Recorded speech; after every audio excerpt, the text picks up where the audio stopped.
کیا آپ جانتے ہیں کہ دنیا کا ایک چھوٹا سا ملک جو ساحل میں پاکستان کے سب سے چھوٹے صوبے کے اے پی کے سے بھی تقریباً 5 گنا چھوٹا ہے، پھر بھی وہ دنیا کی سب سے خطرناک خفیہ ایجنسیوں میں سے ایک کا مالک اور ایک ایسا ملک ہے جس کی آبادی پاکستان سے تقریباً 24 گنا کم ہے، لیکن ڈیفنس طاقت ایسی کہ دنیا کی سپر پاور بھی سوچ سمجھ کر بات کرتی ہے۔ جی ہاں، میں بات کر رہا ہوں اسرائیل کی، لیکن سوال یہ ہے آخر اسرائیل اتنا طاقتور کیسے ہے؟ اس کی طاقت کی اصل بنیاد کیا ہے؟ آج کی ویڈیو میں آپ کو بتاؤں گا کہ اسرائیل کتنا طاقتور ہے۔ اسرائیل کی فوجی طاقت، انٹیلیجنس، ٹیکنالوجی، سفارتی اثر اور نفسیاتی جنگ کے ہتھیار۔ تو ویڈیو کو آخر تک ضرور دیکھیں کیونکہ آپ کو بہت سے ایسے حقائق معلوم ہوں گے جو عام طور پر میڈیا پر نہیں بتائے جاتے۔ تو آئیے جانتے ہیں۔ اسرائیل مڈل ایسٹ میں واقع ایک چھوٹا سا ملک ہے۔ اس کی کل آبادی تقریباً 95 لاکھ ہے اور رقبہ صرف 22,000 مربع کلومیٹر، لیکن جغرافیائی لحاظ سے اس کی پوزیشن نہایت اہم ہے کیونکہ یہ لبنان، شام، اردن اور مصر جیسے ممالک کے سینٹر میں واقع ہے اور فلسطین کی سرزمین پر قائم ہے، جس کی وجہ سے اسے ہمیشہ خطرات رہتے ہیں۔ اس لیے اسرائیل نے اپنی حفاظت کے لیے غیر معمولی حد تک ڈیفنس سسٹم بنایا ہے۔ اب آتے ہیں اسرائیل کی اصل طاقت پر، یعنی فوجی قوت۔ اسرائیل کی فوج کو IDF کہتے ہیں، یعنی اسرائیل ڈیفنس فورسز۔ یہ دنیا کی ان چند فوجوں میں سے ہے جہاں ہر نوجوان لڑکا اور لڑکی 18 سال کی کم عمر میں فوجی تربیت حاصل کرتے ہیں۔ اسرائیل کے پاس جدید ترین جنگی طیارے F-35 اور اس کے علاوہ دنیا کے سب سے بہترین ڈرونز اور ایٹمی ہتھیار، جن کی تعداد تقریباً 80 سے 100 کے درمیان بتائی جاتی ہے۔ اگرچہ اسرائیل نے کبھی کھل کر اعتراف نہیں کیا کہ وہ ایٹمی ہتھیار رکھتا ہے، اور اس کے علاوہ دنیا کا سب سے جدید missile defence system Iron Dome, جو دشمن کے راکٹ کو ہوا میں ہی تباہ کر دیتا ہے۔ اسرائیل کی ڈیفنس بجٹ کی بات کریں تو اسرائیل ہر سال اپنی فوج پر $25 بلین لگاتا ہے اور یہ بجٹ دنیا کے ٹاپ ممالک میں شامل ہے۔ اگر طاقت کی بات ہو اور موساد کا ذکر نہ آئے تو بات ادھوری رہ جاتی ہے۔ موساد اسرائیل کی خفیہ ایجنسی ہے جو دنیا کی سب سے خطرناک اور بہترین ایجنسیوں میں شمار کی جاتی ہے۔ یہی موساد تھی جس نے 1960 میں نازی جنگی مجرم ایخ مان کو ارجنٹینا سے اغوا کیا۔ یہی موساد تھی جس نے 1972 کے اولمپکس میں اسرائیلی کھلاڑیوں پر حملہ کرنے والے گروپ کے تمام آدمیوں کو دنیا کے مختلف ملکوں میں ڈھونڈ کر قتل کیا۔ موساد کی طاقت صرف اس کی مہارت میں نہیں بلکہ اس کے نیٹ ورک میں ہے۔ یہ ایجنسی دنیا کے تقریباً ہر اہم ملک میں موجود ہے۔ اسرائیل کی سائنسی ترقی۔ اسرائیل صرف فوجی طاقت کا مالک نہیں بلکہ ٹیکنالوجی کا سپر پاور بھی ہے۔ یہ دنیا کا دوسرا سب سے بڑا اسٹارٹ اپ ہب ہے۔ امریکہ کے بعد اسرائیل نے ایگریکلچر، پانی کی صفائی، سائبر سیکورٹی اور ہائی ٹیک ویپنز کے شعبے میں حیرت انگیز ترقی کی ہے۔ یہی وجہ ہے کہ گوگل، مائکروسافٹ اور ایپل جیسے کمپنیاں اسرائیل میں R&D سینٹرز چلا رہی ہیں،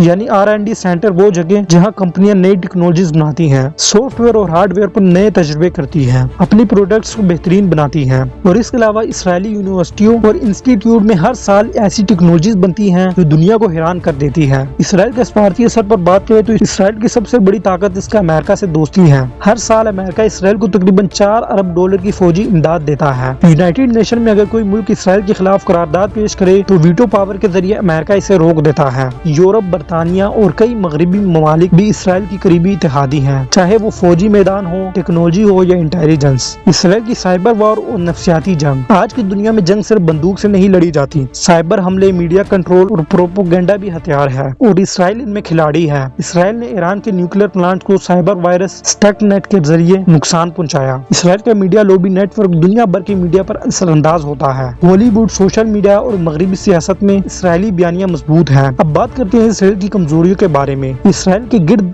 دشمن ممالک کی بھرمار ہے۔ فلسطین کا مسئلہ دنیا بھر میں اس کے خلاف غصہ پیدا کرتا ہے۔ مسلمان ملکوں کی متحد مزاحمت یا عوامی بیداری اس کے لیے ہمیشہ خطرہ ہے۔ اندرونی طور پر بھی اسرائیل مذہبی، سیاسی اور نسلی تقسیم کا شکار ہے۔ آخر اسرائیل اتنا طاقتور کیوں ہے؟ اسرائیل کی طاقت صرف ہتھیاروں میں نہیں بلکہ منظم قوم، سخت محنت، سائنسی سوچ، عالمی تعلقات اور چالاک حکمت عملی ہے۔ یہ ایک ایسا ملک ہے جس نے وسائل کی کمی، دشمنی کے ماحول اور کم رقبے کے باوجود خود کو دنیا کے طاقتور ممالک میں شامل کر لیا۔ لیکن طاقت ہمیشہ نہیں رہتی۔ اگر دنیا انصاف، اتحاد اور سچائی کی طرف بڑھے تو اسرائیل سمیت امریکہ کی حکومت بھی ختم ہو سکتی ہے۔ اور اب آخر میں اگر آپ جاننا چاہتے ہیں کہ اور ممالک کتنے طاقتور ہیں تو اس پلے لسٹ پر کلک کریں اور جانیں۔